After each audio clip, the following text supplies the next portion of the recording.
السلام علیکم جی، میرا نام ہے رستم ملک اور آپ دیکھ رہے ہیں سیاست نامہ۔ تو آج کی ویڈیو کا آغاز کرتے ہیں ٹاپ خبروں سے۔ شیخ رشید کا سپریم کورٹ میں بیان، دیکھیے گا مذاکرات میں چھوٹی اور بڑی عید اکٹھی نہ ہو جائیں۔ اسلام آباد ہائی کورٹ نے کہا یہ بات تسلیم شدہ ہے کہ عمران خان بطور سابق وزیر اعظم سیکیورٹی کے اہل ہیں۔ عمران خان کو جتنے خطرات لاحق ہیں اتنی ہی سیکیورٹی دی جائے۔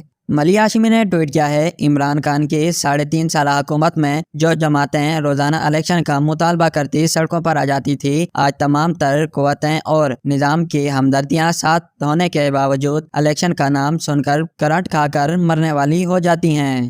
ارشاد بھٹی نے ٹویٹ کیا ہے، کہانی بس اتنی سی ہے کہ ایک طرف آئین کی گولڈن جوبلی منائی جا رہی جبکہ دوسری طرف آئین کا کھلواڑ کیا جا رہا ہے، اور ایک طرف جشن آئین جبکہ دوسری طرف جنازہ آئین۔ شاباش P D M, well done P T M. وزیر اعظم شہباز شریف کہتے ہیں، ہم نے کرپشن کے خاتمے کے لیے دن رات کام کیا۔ عمران ریاض خان نے ٹویٹ کیا، ہیرو بننے کے چکر میں قادر پٹیل نے ابو کے جوتے میں پاؤں ڈال دیا تھا، اب اس وقت سے پالش کر رہا ہے۔ یہ وہ شخص ہے جو دوسروں کو بزدلی کے طعنے دیا کرتا تھا، بے شک اللہ ہی رب العزت ہے۔ لطیف خوسا کہتے ہیں، 5 لوگ جیل جائیں گے، وزیر اعظم شہباز، اسحاق ڈار، خواجہ آصف، اعظم تارڑ، رانا ثناء اللہ۔ اگر الیکشن سے متعلق سپریم کورٹ احکامات نہ مانے، پی پی پی کا ان سے کوئی تعلق نہیں، وزیر خارجہ کا الیکشن میں کوئی کام نہیں۔ چیف جسٹس کہتے ہیں، کیا گارنٹی ہے کہ 8 اکتوبر کو حالات ٹھیک ہو جائیں گے۔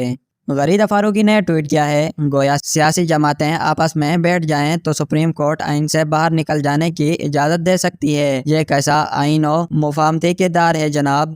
شفا یوسف زئی نے ٹویٹ کیا ہے، ایسی کوئی غلطی رہ تو نہیں گئی جس کو اس حکومت نے عمران خان پہ نہ تھوپا ہو اور پھر خود آ کر وہی دوبارہ دہرائی نہ ہو۔ کل تک پیٹرول پر سبسڈی دینا معاشی سرنگ تھی، آج اس سے بھونڈی سبسڈی اسکیم پھولوں کی سیج بن گئی۔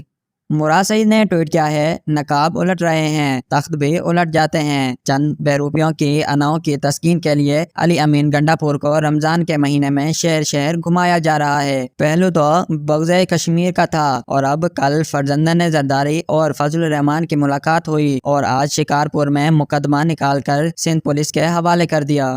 اقرار الحسن نے ٹویٹ کیا ہے، اس وقت الیکشن میں عمران خان کا مقابلہ کرنے کے لیے جگر چاہیے، جگر اول تو یہ الیکشن کروائیں گے نہیں، مرتے کیا نہ کرتے کہ مصداق الیکشن کروانے پر مجبور ہوئے تو بائیکاٹ کا شوشہ چھوڑا جا چکا ہے، الیکشن ان کی سیاسی موت ہے۔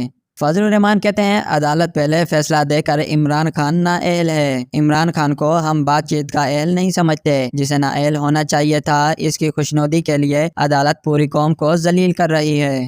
امیر عباس نے ٹویٹ کیا ہے، مولانا فضل الرحمان کی پریس کانفرنس جلتی پر تیل ڈال رہی ہے، تمام سیاسی جماعتیں ایک تاریخ پر متفق ہو سکتی ہیں لیکن مولانا نے فساد کو ہوا دے دی ہے، حالانکہ مولانا کو تو زیادہ حکمت اور بردباری کا مظاہرہ کرنا چاہیے۔